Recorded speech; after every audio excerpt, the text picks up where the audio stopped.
বিকালে নাস্তা নিয়ে যে সকল আপুরা খুবই চিন্তিত আজকের রেসিপিটা তাদেরই জন্য। আমার বাসায় যখন তেমন কিছুই থাকে না, আমি কিন্তু ঝটপট এই রেসিপিটা তৈরি করে ফেলি।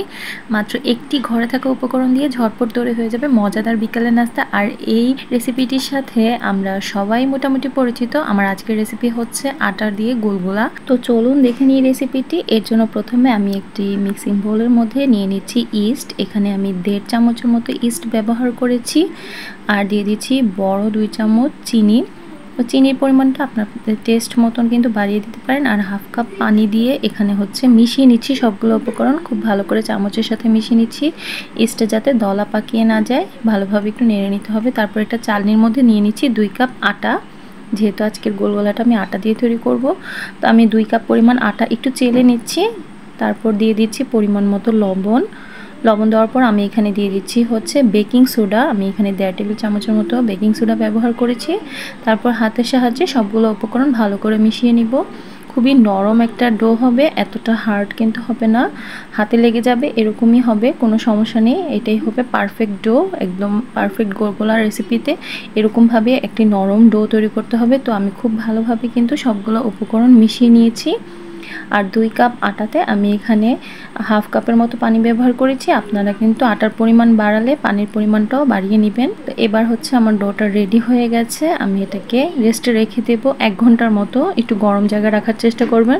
1 ঘন্টা পর আমার গোলগোলার ডোটা কিন্তু গোলগোলা তৈরির জন্য রেডি হয়ে গেছে। তো এবার হচ্ছে আমি তেল গরম করে নিয়েছি কড়াইয়ের মধ্যে। তারপর পরিমাণ মতো দিয়ে দিচ্ছি। আর এখানে আপনাদের শেপটা আপনারা পছন্দ মতো বড় ছোট যে কোনো শেপের দিতে পারেন।